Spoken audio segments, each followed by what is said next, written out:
Deep within the dense fog of the Vermont mountains lies the setting of the century's most notorious unsolved kidnapping. The stage was set by Albert Ellingham, a steel and media magnate who possessed a specific eccentric belief that learning is a game. This map shows the result of that philosophy.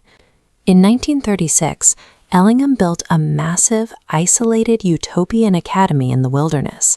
He filled the grounds with ornamental lakes, hedge mazes, and secret tunnels, a playground for child prodigies and the children of the ultra-wealthy. By removing all rules and isolating the campus miles from the nearest police station, Ellingham created a vacuum. In this remote mountain environment, a predator could operate entirely unmonitored. 14-year-old Dottie Epstein came from a different world, the impoverished, overcrowded Lower East Side of New York. Her academic aptitude outran the curriculum at her local school.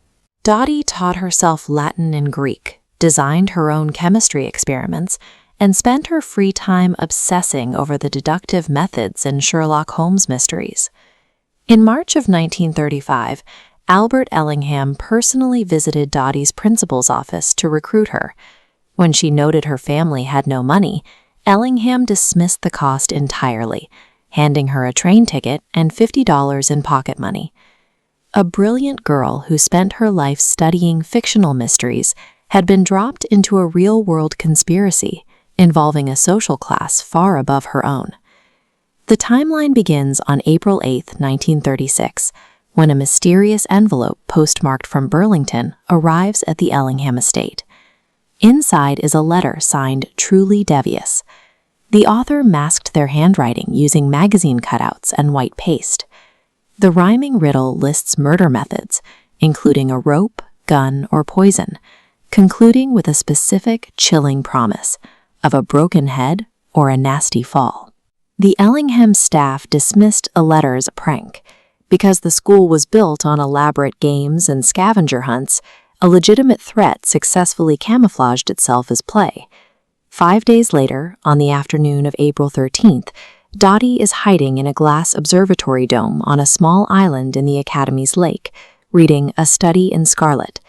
A stranger enters the storage room directly below her and begins unpacking a kit: binoculars, a flashlight, a rope, and a pair of steel handcuffs. Dottie makes a fatal deductive error. Familiar with Ellingham's scavenger hunts, she assumes she caught someone setting up a game, and she reveals herself. Her sharp intellect and her comfort with the Academy's playful atmosphere betrayed her. Dottie Epstein was now trapped alone with a kidnapper, just hours before the main event. At 6 p.m. that evening, the illusion of safety breaks. Iris Ellingham and her 3-year-old daughter Alice vanish from the estate. At 7:15, a ransom call comes in. The kidnappers demand $25,000 and threaten to kill the family if the police are notified. Ellingham ignores his secretary's advice to call the FBI. Instead, he attempts to handle the drop privately in the dead of night at Lake Champlain. By 4 a.m., the plan collapses. The courier is beaten.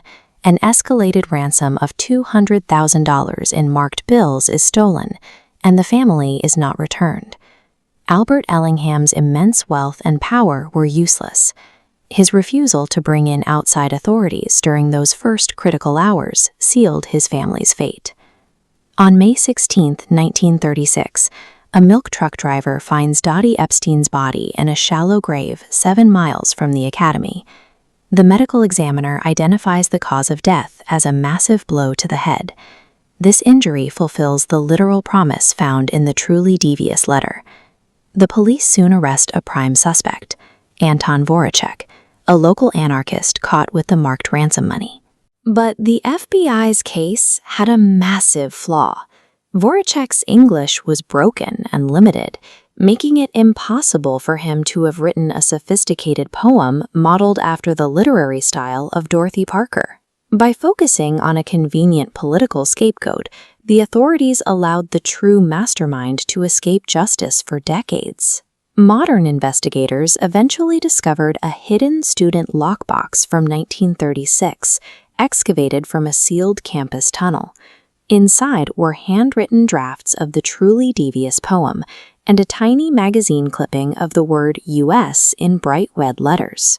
The FBI had confirmed that the ransom letters were cut from mainstream magazines like Life and Photoplay. These were publications read by the Academy's students, not by foreign anarchists. These student artifacts identify the mastermind. Truly Devious was a student inside the Academy, making Dottie's murder an inside job committed by her own peers.